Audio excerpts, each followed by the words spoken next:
Good morning, students, faculty, and guests, and welcome to McNally High School's Remembrance Day event. We acknowledge that we are on Treaty 6 territory, this rich, vibrant land which has been marked by the footsteps of First Nations peoples for centuries.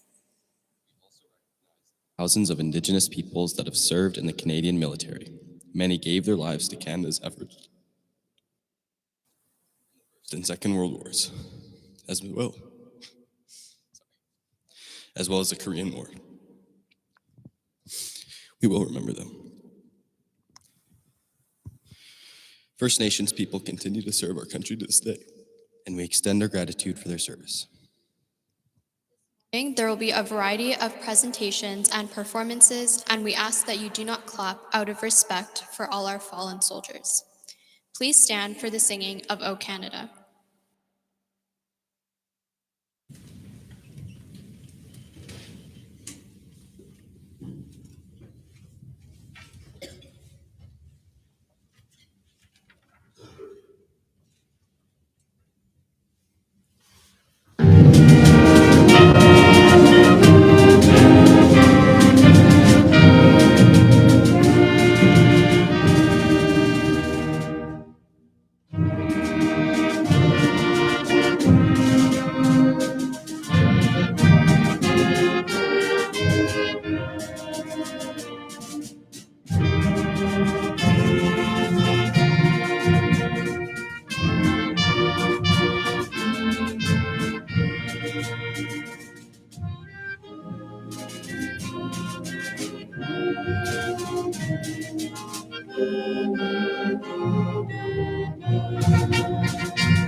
Across Canada and in many other countries, people gather on November 11th to honor the courage and devotion of brave men and women who made the supreme sacrifice of dying for their country. The hostilities of the First World War ceased on November 11, 1918 at 11 a.m. The following year marked the first observance of a day to remember and honor those who died, as well as to give thanks for the sacrifices of those who came back from serving their country. Since then, Canadians have fought in World War II, the Korean War, the Gulf War, and conflicts in the Middle East, as well as in many peacekeeping operations around the world. Many have given their lives so that we might enjoy freedom today. They too should be remembered. On Remembrance Day, most people wear a poppy. The poppy was chosen as a symbol for this special day because of its significance in the First World War. In Flanders, Belgium, where much fighting took place during the First World War, red flowers called poppies bloomed all over the battlegrounds and on the graves of soldiers. The poppy has become a badge of honor, and when you wear a poppy, worn proudly on your left side, over your heart, you're remembering all the brave Canadians who fought so that we can enjoy our peace and freedom today. Students from Poetry and Voice will now recite the poem In Flanders Fields.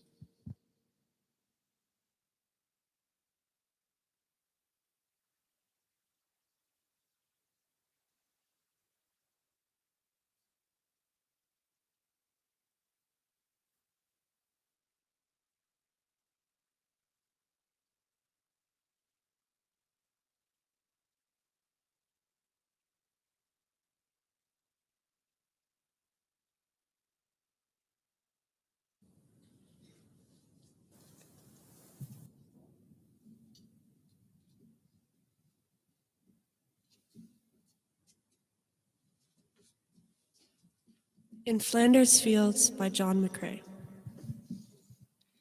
In Flanders fields the poppies blow, between the crosses, row on row, that mark our place. And in the sky, the larks still bravely singing fly, scarce heard amid the guns below. We are the dead. Short days ago, we lived, felt dawn, saw sunset glow, loved and were loved, and now we lie in Flanders fields. Take up our quarrel with the foe. To you from failing hands we throw the torch. Be yours to hold it high. If ye break faith with us who die, we shall not sleep, though poppies grow in Flanders fields.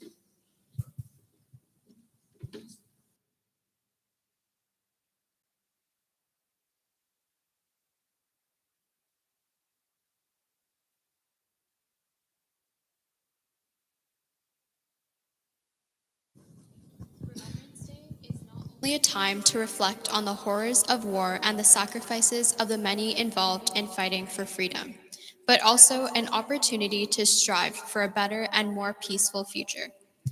The McNally Choir would like to share with us a reflective text from the Latin Mass, Dona Nobis Pacem, which means give us peace.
Mr. Ahrens is an education assistant in the special needs program.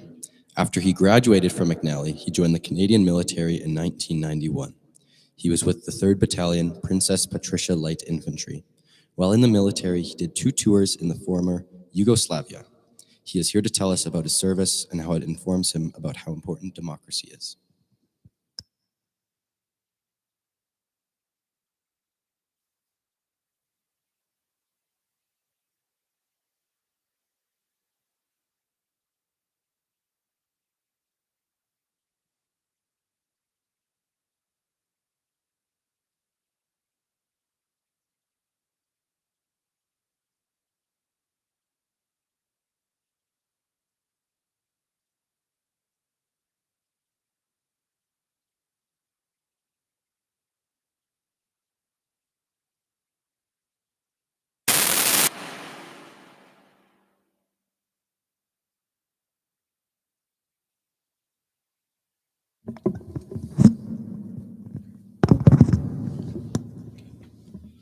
Sorry, I'll restart. Okay, yeah. So I'm here to talk about why I joined the Canadian Forces and how that later on informed who I became as a teacher and as a coach. My background is of German heritage. I am a first-generation Canadian. My parents came to Canada, my mother in 1950 as a 9-year-old, my father in 1968 from East Germany after escaping East Germany before the wall went up. So Remembrance Day has always been a contemplative day for me. In going to school, I grew up on the north side. Most of the kids that I grew up with were either Dutch, Ukrainian, or British heritage.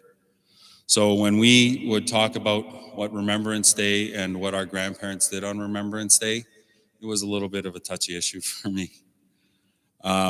Because in my family, we fought on the other side. My grandmother's brother was actually in the Waffen SS. So for me, it was something that had it affected me deeply. I asked my grandfather why Germany allowed a person like Hitler to power. He told me that at the end of the First World War, that Germany tried to have democracy.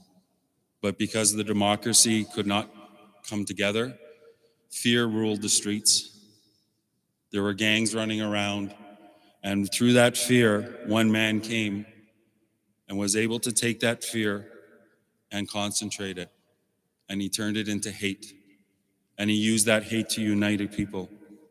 That hate was focused primarily on Jews, but other groups like LGBTQIA2S+, union workers, journalists, professors became targets. Words like vermin, rats, animals, enemy of the state was used. This allowed violence against those that fit in these groups.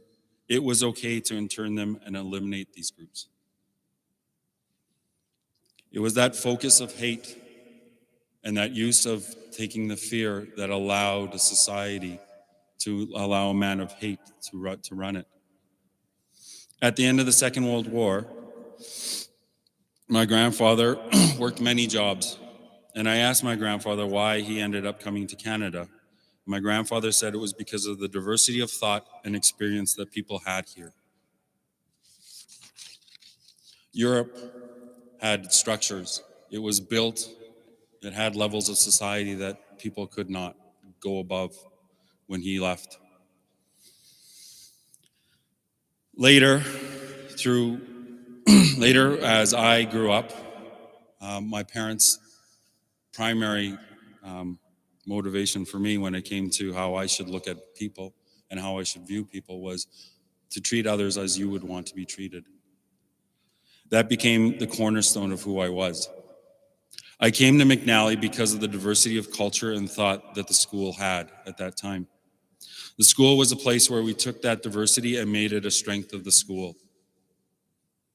I joined the military to protect the beliefs that I had learned from my family, school, and our country. In the fall of 1992, I went with the 3rd Battalion, Princess Patricia, to Croatia in the former Yugoslavia. While there, I saw ethnic cleansing used by both sides. The same words used by the Nazis in the Second World War were used to justify the ethnic cleansing. I saw how fear and hate could be used to turn neighbors into enemies. I saw how civility and respect could quickly disappear if allowed by citizens of that society. I knew coming back that it would not take much for that to happen here. I remember after I started teaching, I was in Wagner and I was in a class, and I had a student tell me that democracy, it just works. It just happens. And that outraged me. Democracy doesn't just happen. It doesn't just work. It works because we believe in it. The moment that we do not believe in democracy, we allow fear and hate to become our driving force, and we allow those that turn that fear and hate into a movement that can destroy what we have and what we hold dear. The last 7 years, I have seen that civility and respect disappear from our own political discourse. If we don't insist on empathy in our own politics, we are on a dangerous road. What helps my fears are the students that I get to coach and teach. I see that same strength of diversity of culture and thought in this school, and as when I went here and as a student. Like then, it helps push away the fear. And I thank you very much.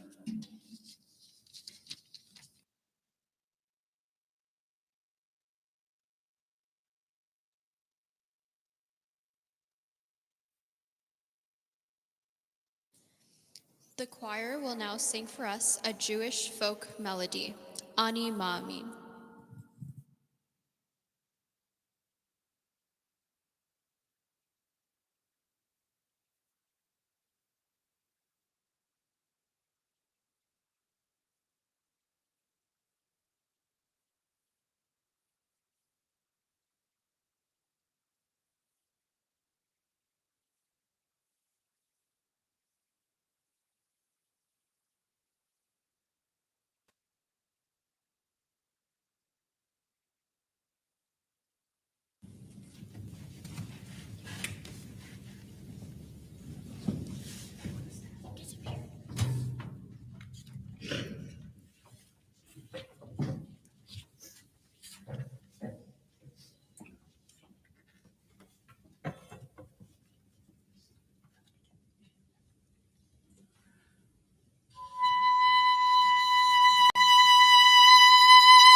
I believe in God, in a greater truth, and in things greater than this world, in spite of all that's happened.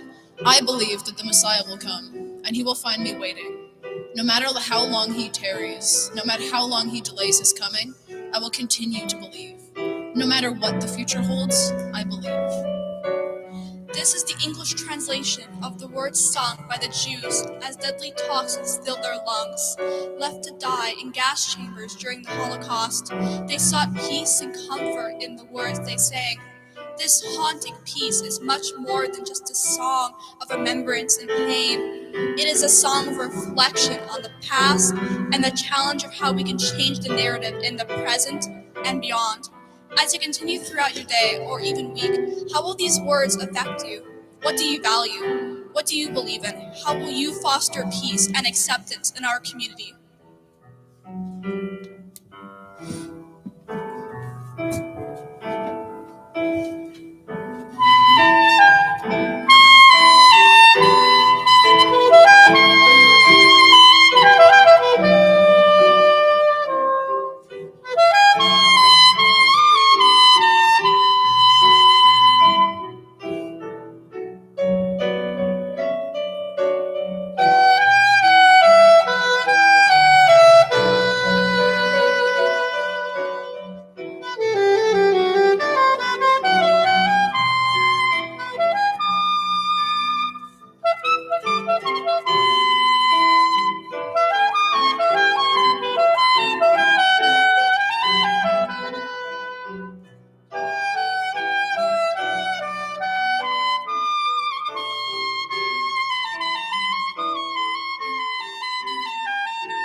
We would now like to invite Knowledge Keeper Jason Jackson to speak.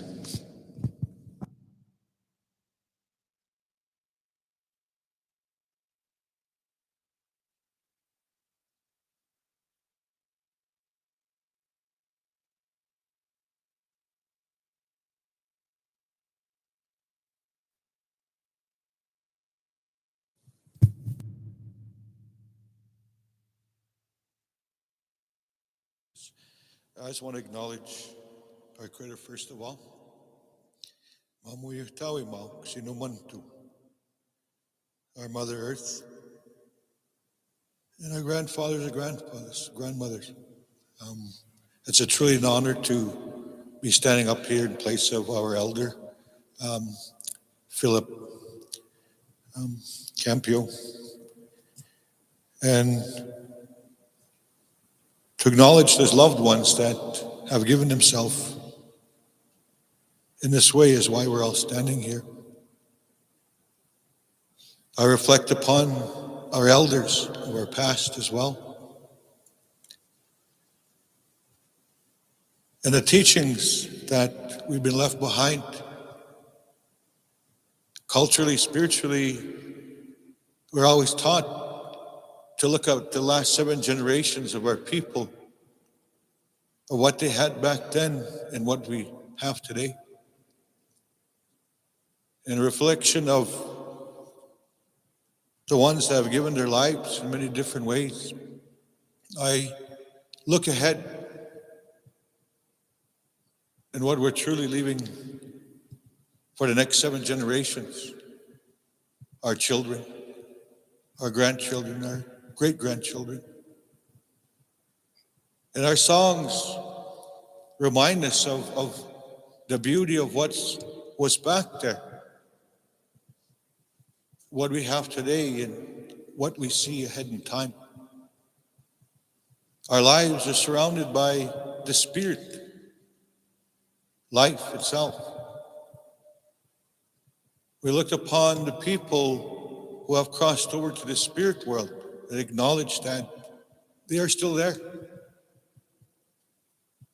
Our Creator has taken them home, their spirits. Our Mother Earth has taken the body back to where they came from. The memories of our loved ones are stored in everybody that they've met on their journey in life on Mother Earth. And the heartfelt memories are with the families so that they're never forgotten. And standing here today in acknowledgement of all the war veterans of all nationalities, not only us, to acknowledge what's happening in different continents, to pray for the children, pray for those mothers, pray for those fathers that are losing their children, and to pray for that peace, that hardship never comes to this continent. This is the way of our people to pray for everybody, that we continue that understanding as human as possible, to listen to one another, to sit with one another, to understand that one word of wakut, when we're all interconnected, we're all related. We don't come from different planets. We're all here as one. And I want to invite my support that came here with me today, that will honor us with those war veterans and with the songs that we honor them with, is Ian and Jared. Come on. One of the past with our war veterans, I think we're going to sing down here. Yep. And the next song is to bring that life again, to honor those elements in our ceremonies. Because at every change that we have our ceremonies. And we sing to those 4 directions for that protection and that guidance as well. Oh.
is a little brief explanation of that.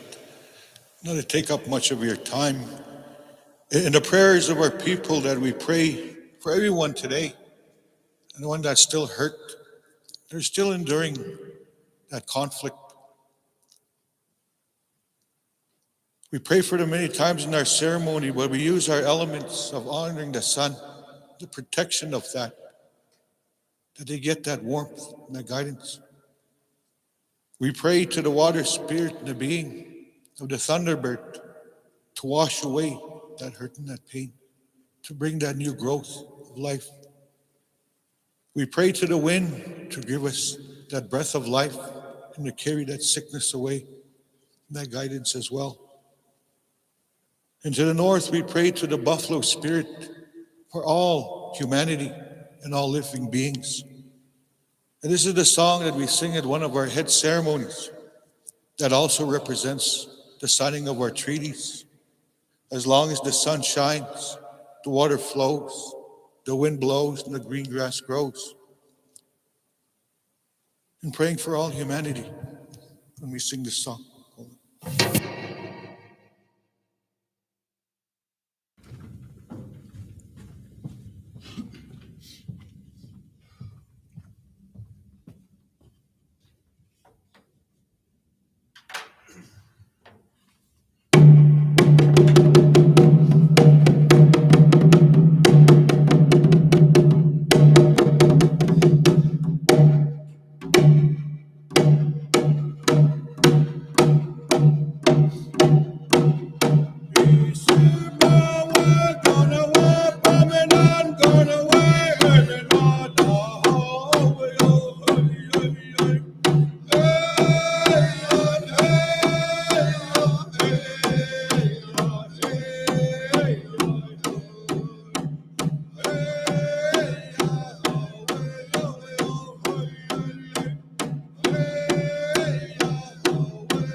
During the minute of silence, we bow our heads and remember those who sacrificed their lives in their fight for freedom. During this moment of thinking, the world is quiet and still. The last post, played in Remembrance Day ceremonies, was long ago used to let the soldiers know that the night vigil had begun, that the sentries were in place, and that the camp was secure. Later, the last post became a symbol of a soldier's last duty of giving his life to protect others. It is also seen as a symbolic summoning of the spirits of the fallen soldiers to return to the Sentinov after their final act of bravery. Ultimately, the last post is a reminder to us that many soldiers went to war and did not return. The last post is a moment of silence when everyone bows their heads and quietly reflects on the many brave men and women who made the ultimate sacrifice of their lives so that you and I can live in peace among our family, friends, and community.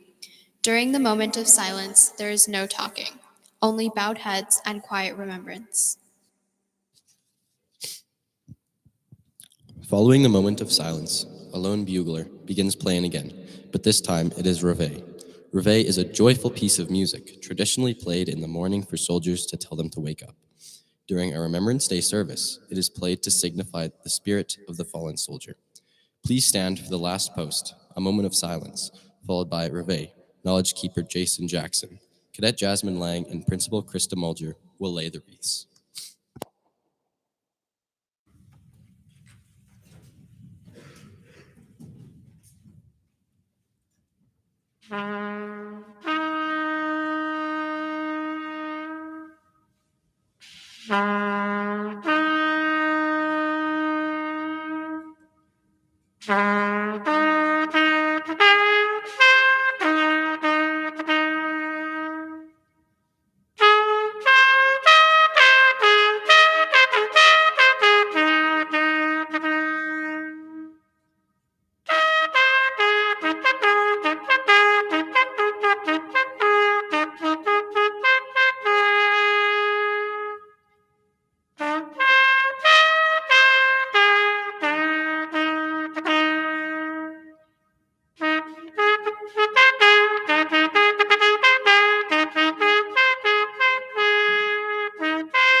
Lest we forget is a phrase that not only calls us to remember our veterans for their sacrifice, it calls us to avoid repeating history's tragedies.